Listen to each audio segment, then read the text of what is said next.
Welcome to ChristiTutionalist Politics Podcast, aka CTP, in association with Savage Unfiltered Podcast, TheLibertyBeacon.com, and I am your host, Joseph M. Lenard, and that's Lenard.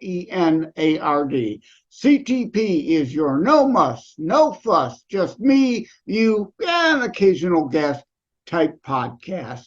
As Listen Notes says, there are 168.9 million plus podcast episodes available out there for you to listen to. So I really appreciate you tuning into mine. As Graham Norton would say, let's get on with the show.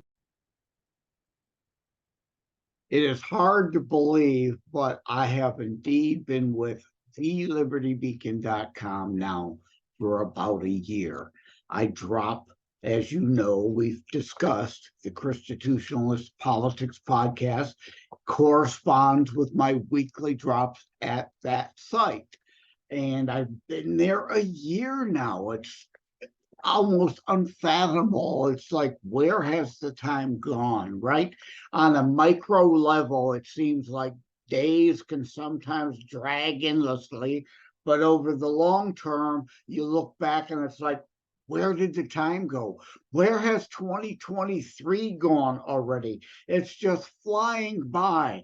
But I wanted to take some time today to talk about the pieces that I've had there, some that you won't be aware of, obviously, since this podcast just recently started. There were a whole lot of pieces that I wrote long before this show kicked off. And I'm hoping that you will go and take a look at some of them.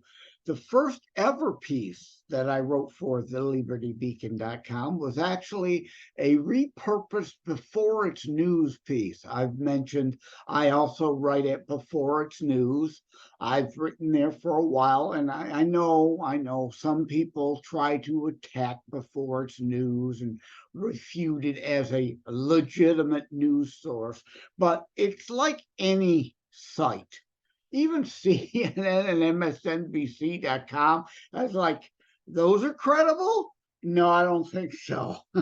So it all depends on who you're reading, where you're going for your news. So yes, let me say right up front, I see some real kooks that are regular contributors at beforeitsnews.com. So any site you go to, you have to find those who are providing you credible information based on facts, just not spewing their feelings based on unicorn fart delusions. I try to remain always reality-based and principles, not personalities. If anyone says something I will find worthy of defending, I will defend them. Like a couple of my pieces at TheLibertyBeacon.com, the left twisting and warping of language. I wasn't really expecting to speak on those today, but I'm going to mention them because, again, it's principles, not personalities. In those articles, I defend Whoopi Goldberg.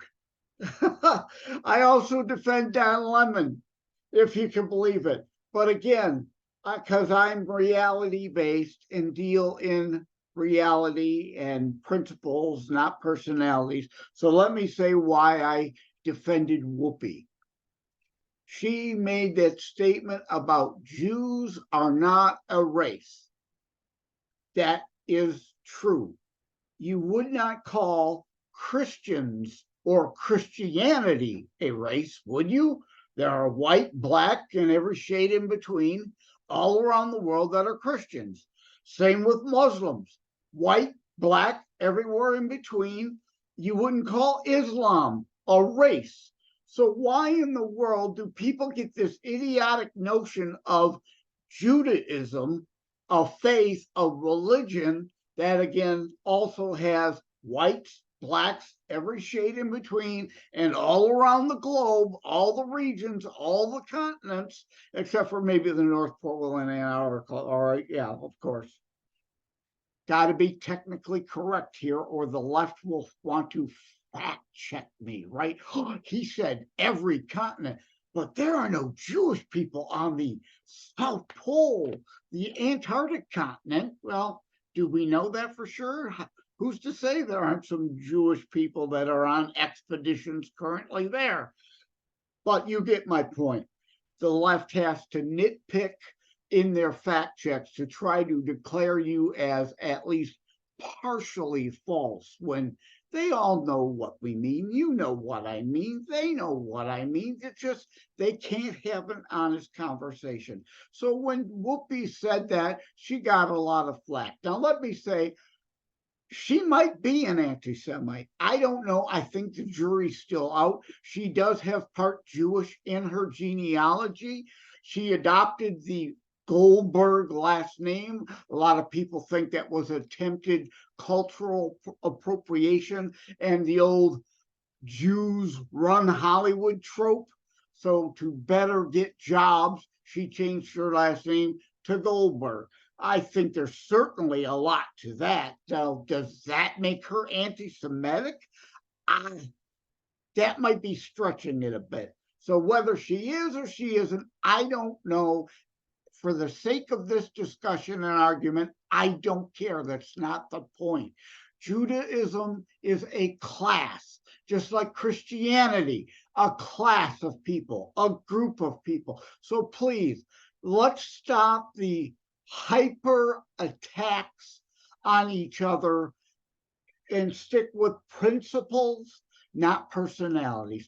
I also defended Don Lemon in my part 2 of left twisting and warping of language piece, because Don Lemon, I think, made an offhand comment regarding what he's been charged as now sexist about women beyond their prime. Now, when you're on TV or on the radio or on a podcast, we do live shows with Savaged Unfiltered on Saturdays. Things are fluid, they flow. Things just pop in your head sometimes, and sometimes don't come out as intended. Or other times, like the Don Lemon case, plenty of reasons he should have been fired. Don't get me wrong. He should have been fired from CNN long ago for his lying, left-wing propaganda, delusional garbage, still to this day on and on about the Russian collusion delusion. What a farce. So this instance, however, every issue must be judged and taken apart and studied and dealt with on its own merits. So aside from anything else he may have said or done, in this case, he was quoting other people when he said, so-and-so or at such and such an age, women are considered past their prime. It was not him giving his particular opinion, as his female guest hosts got all touchy-feely, emotional, hysterical, and attacked him as if he was saying so-and-so was past her prime. That's not what he said. He said, for sake of argument, some people say this. He didn't agree with it. He didn't align with it, and he was wrongfully maligned. Now, I'd be hard-pressed to find anything else, probably, that I would agree with Whoopi Goldberg or Don Lemon on. So let's just put that out there. Just because I defend them on their, remember the old adage, the stop clock being right twice a day, an analog clock that's broken. If it's stuck on 7 o'clock, when 7 o'clock comes around, lo and behold, it's accidentally correct. And a leftist can sometimes be accidentally correct. Now, I think Whoopi said something correct, but I think she said it for the wrong reasons. It was insensitive, it was improper, she was suspended, and she probably should have been suspended for it. But I've seen many rabbis online even defending her over that. That was not one thing she should have been attacked for. She deserved to apologize and explain how it wasn't quite as she said it, as how it was taken, how she meant it. Again, it was a case of context, out of context, and people took it wrong. So there's that. It's like any Republican.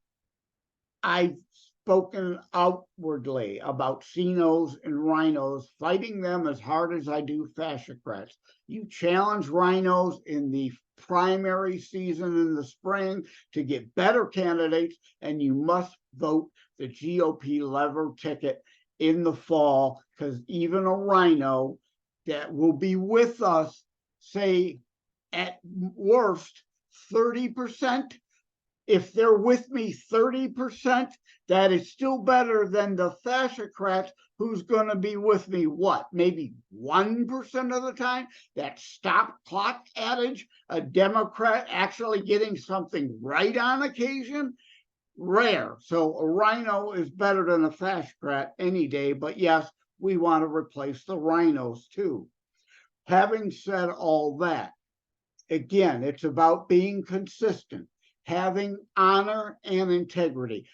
But none of that is what I expected to talk with you today. The very first article I wrote for TheLibertyBeacon.com was a before its news piece. I mentioned we're finally getting to that. I repurposed it for TheLibertyBeacon.com. Today's federalism versus original intent federalists. Basically, today's fascia federalists, as I call them, and of course, fascocrats, as well as some bad Republicans that side with them. The founders would be rolling in their graves if we dug them up. We'd see them spinning in their bones, spinning in the coffins from this tyrannical nonsense we've got nowadays. The states' rights all but destroyed, despite the Dobbs decision, where the Supreme Court finally rediscovered the 10th Amendment while ignoring the 14th Amendment. But that's another thing. So you can go to TheLibertyBeacon.com in the search field, Joseph M. Lenard. You'll get a rundown of only all my articles, the latest first. You'd have to scroll a few pages to get to today's federalism versus original intent federalists. But I definitely wanted to mention that one. It's possibly still the most important piece that I've put up on that site. And also related to that, a republic, if you can keep it. Of course, based upon Franklin, I was going to say Franklin Delano Roosevelt. No. Ben Franklin's quote, right? A republic like no other anywhere before now, if you can keep it. Because yes, I've said this before, Iran is a republic, China, a republic, North Korea, a republic, Russia, a republic, although our Western republics are based upon God-given rights and limiting the government, whereas those other republics, those communist, fascist, socialist republics, are about one-party rule and control. What rights do the leaders have over the people, the government over the people? And you get, as a citizen of that nation, whatever and only the rights that the fascist, tyrannical leaders decide you get to have, decide you get to keep. I also have spoken on this before, but the political spectrum, let's discuss that briefly. On the far right isn't fascism. The left, of course, lies, dodge, deflect, distract, distort, deny. On the right is total anarchy, no government. Everything else goes leftward on the spectrum, including the far left, like today's fascocrats, communists, fascists, socialists, monarchies, some would dare say our corporatocracy that we currently are in, rather than our meritocracy, and need to get back closer to our Constitution, which of course I indeed agree with. The Overton window, if you've ever listened to Glenn Beck, he discusses that. Human nature is such that sadly we get more lazy, more complacent, unwilling to fight to keep our rights. As Reagan said, freedom is only but one generation away from extinction, because if everyone is sitting on the couch, then those tyrannical, tyrant, fascist wannabes that run for office will indeed use and exert power and control over you, unless you say, no, it's not happening. We're adhering to our Constitution. But far right anarchy, far left total government, that includes fascism. It's not a far right thing, it's a far left thing. Fascists don't believe in limited government, they believe in total government control. It's like Guardians of the Galaxy 3 movie, where Rocket says he promised perfection, but he just hated things the way they are. And that's what it is. That's the motto of every tyrant anywhere on the planet. American left, we'll do communism better. We'll do socialism the right way. All those other people, Marx, Lenin, Stalin, Che, Castro, who's the idiot in Venezuela right now? I'm drawing a blank on his name, so pardon me for that. But everywhere these things are tried, communism, fascism, socialism, it has failed, and it will always fail, because it's a ruling elite saying, I'll promise perfection. I know I won't be able to deliver it, but I get to lord over the imperfection. I'm special. They think they're special. The ruling elites think they have the right to lord over you, and our U.S. Constitution says otherwise. And spare me Antifa, anti-fascist, what a joke that is.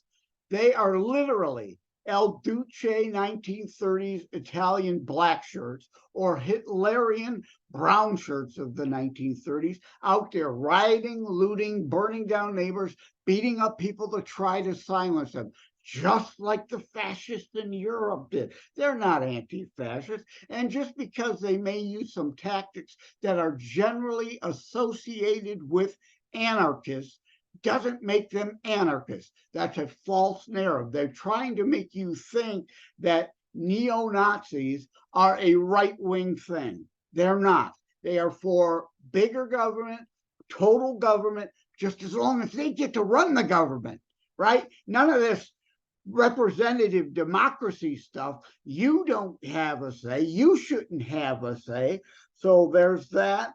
Another article I'm going to be touching on in my Flashback 1 year with the Liberty Beacon piece that's coming on September the 23rd.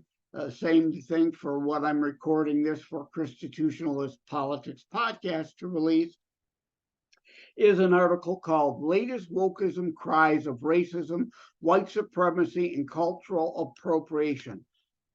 The left is so stupid. They say everything is racist. It is just absurd. All of a sudden now, supposedly, and I'm not making this up, if you go to my latest Wokeism Cries of Racism, White Supremacy, and Cultural Appropriation article, you will see links that I quote.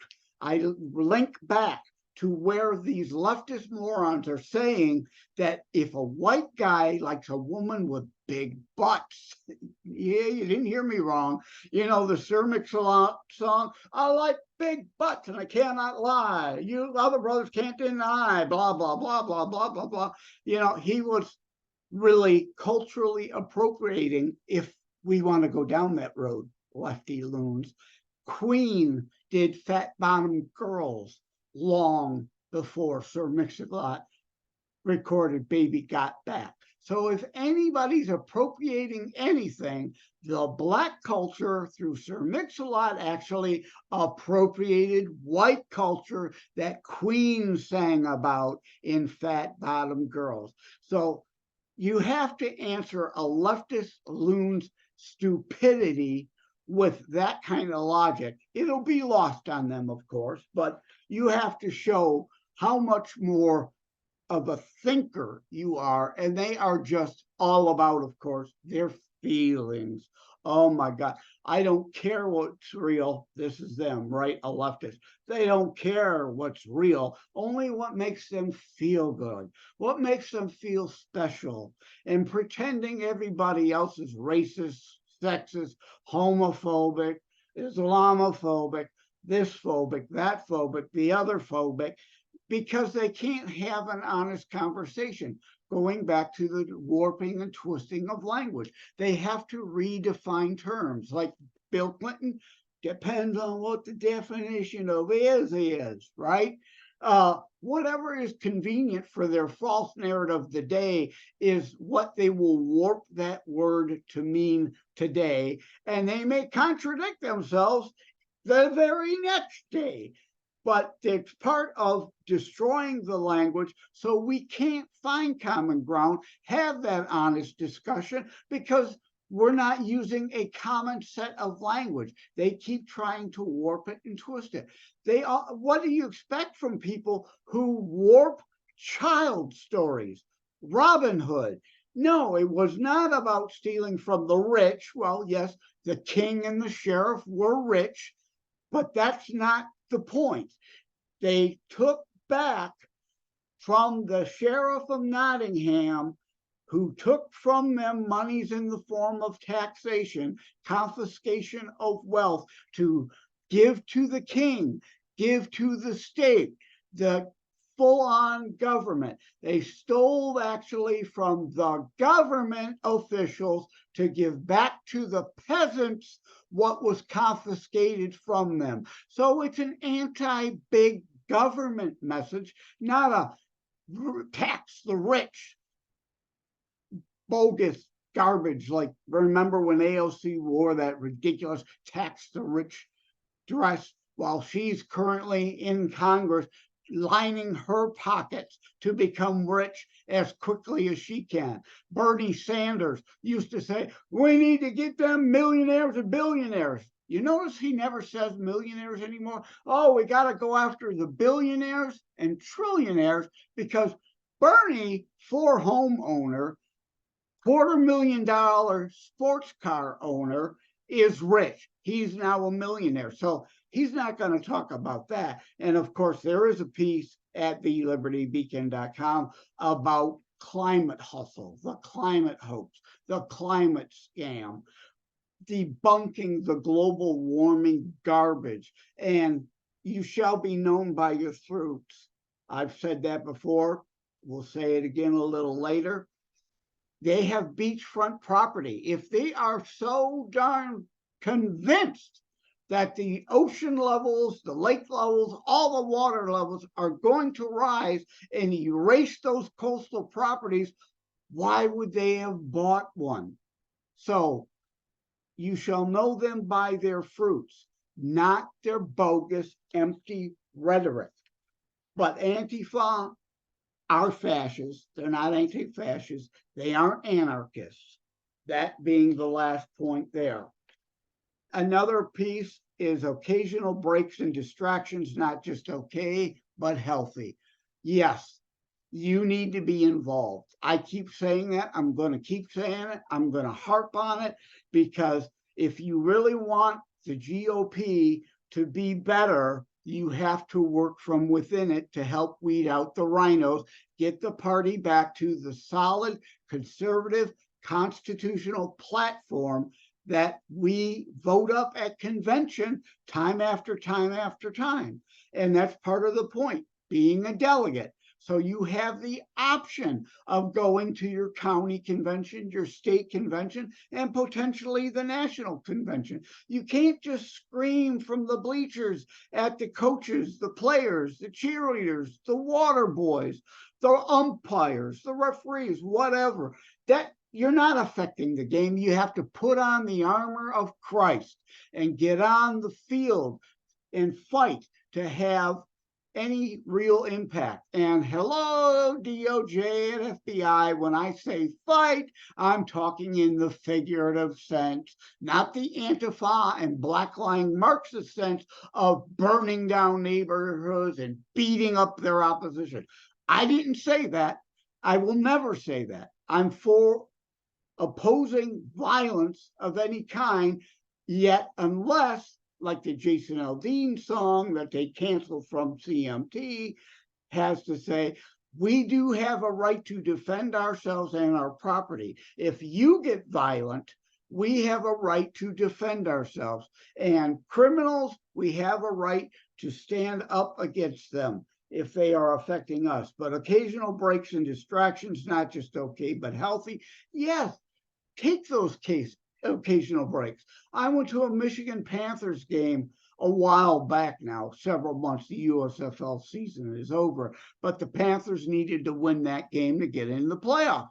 I went to the game. It was great. It was a lot of fun. But what you need to recognize is they want you to be distracted. If you don't know and understand the term bread and circuses, you need to study that further. I'm not going to go in depth into that here, but that's what the Roman emperors coined: bread for your belly and circuses to keep you distracted from all the political stuff going around you. They then get to use you, lord over you, use you as a useful idiot to maintain their power, keep you docile, keep you controllable, malleable. So occasional breaks are good. You just can't sit on your couch all the time watching the boob tube and expect to keep our republic or restore our American republic, as I coined. And you could go to, I co-host Savaged Unfiltered. Most of you know that already. You could go to savagedarmy.com. A shirt inspired on my Restore Our American Republic phrase is there, as well as Better Dead Than Woke. For you older folks, you will know it's obviously based on the Better Dead Than Red theme from before. Now it's Better Dead Than Woke. So the next piece I wanted to talk about is Movie, Snacks, and Politics Part 2. Yeah, there was a two-parter there.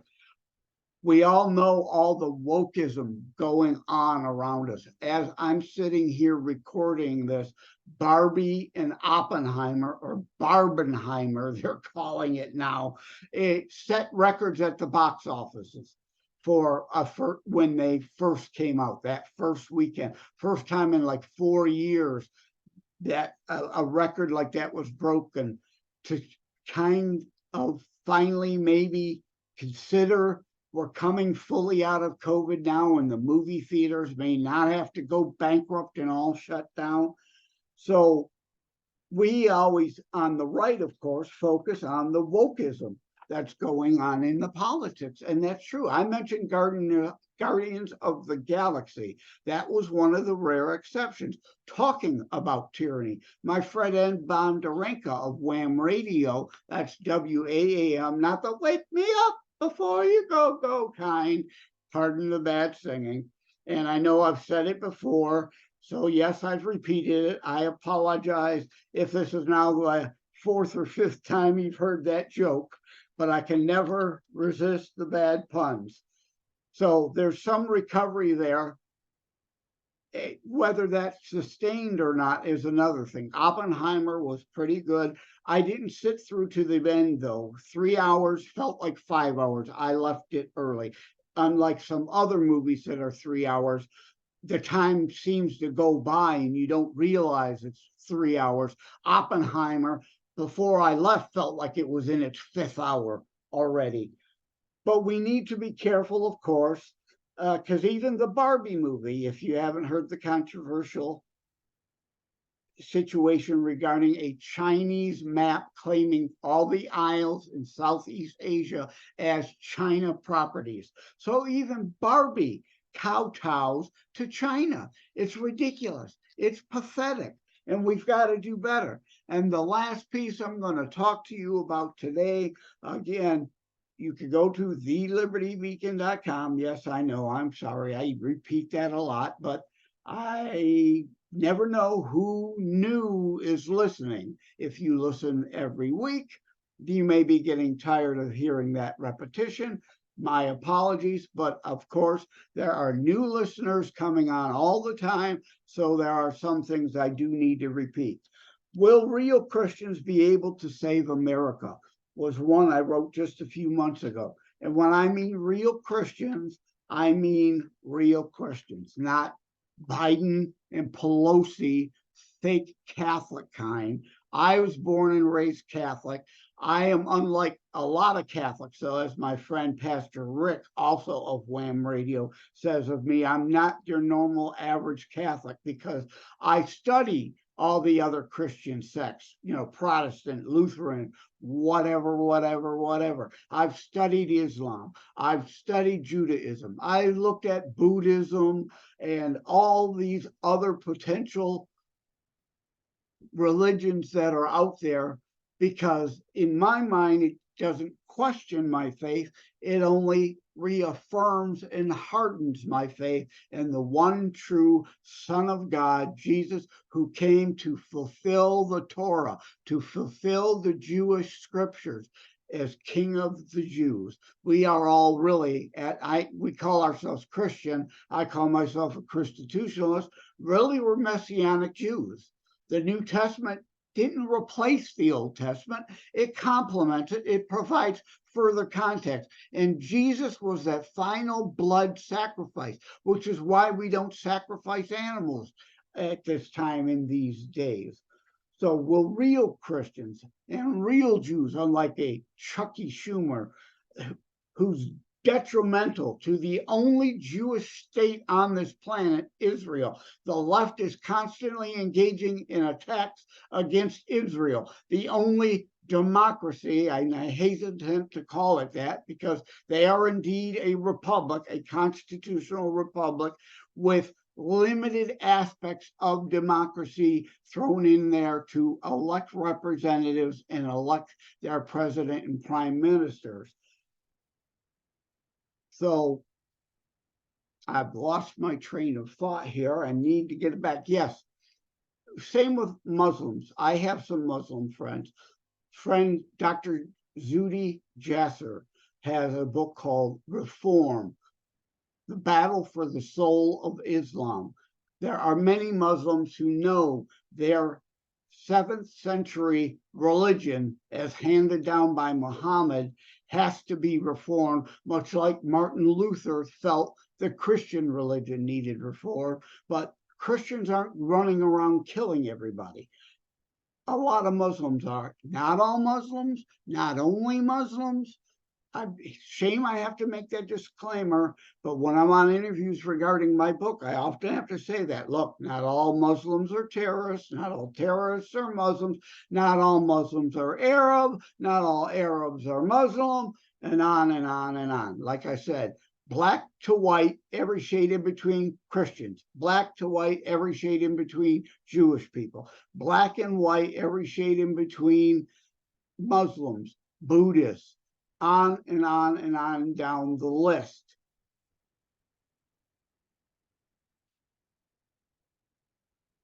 So will real Christians that actually adhere to voting biblically, the Bible in its whole context, not trying to pick a particular scripture or two, like the concept of render unto Caesar. Jesus was not a socialist. It's not about stealing from Steve to give to Eve by the government at the barrel of a gun.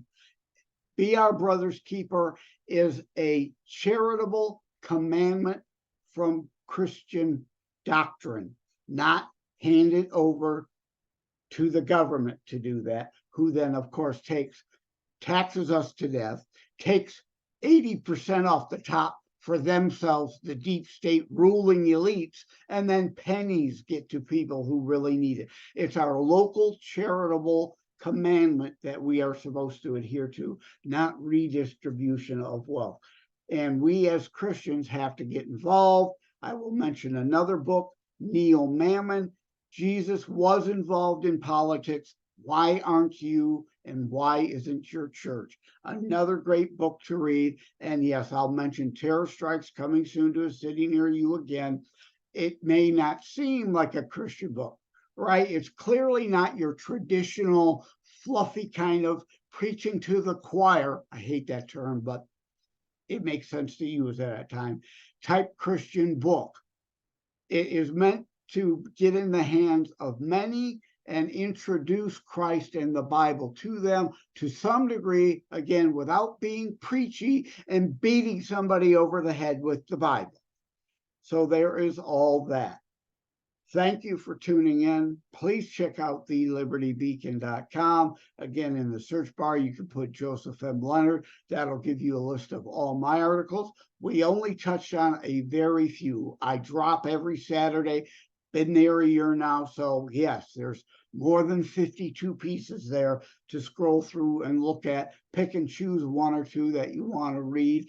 Please share them, as well as obviously please share the ChristiTutionalist Politics podcast with your friends, your family, those who need to hear these messages. You shall be known by your fruits. Again, I'm going to leave you with that. That doesn't mean empty words, screaming on social media. You have to get up, get out, and do things that matter.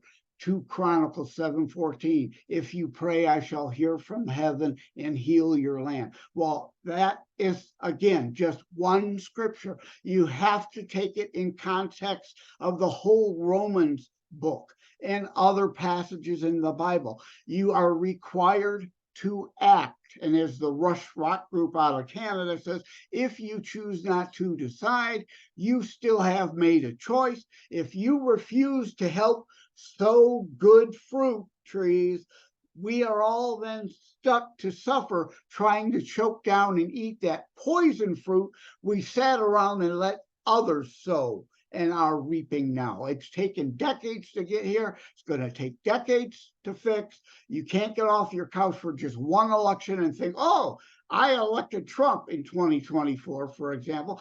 He can do it. He's a man. He's only a man. He's not God. He's not someone any of us should worship. No king but King Jesus. We worship no man but Jesus. And that's it. So thank you for your time. Take care. See you again in another week.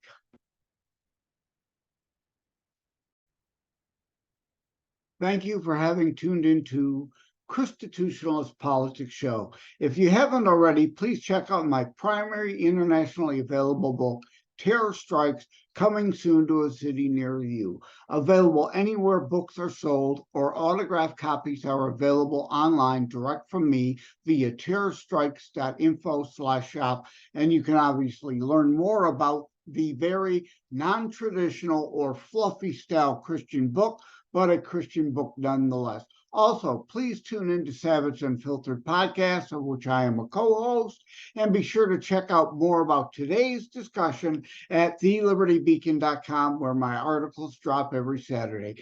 In addition to seeing the corresponding TheLibertyBeacon.com piece referenced in any episode of ChristiTutionalist Podcast, see to the show transcript on podcast platforms that provide access to it, like buzzsprout at tinyurl.com/ChristiTutionalist for additional bonus material there in the transcript.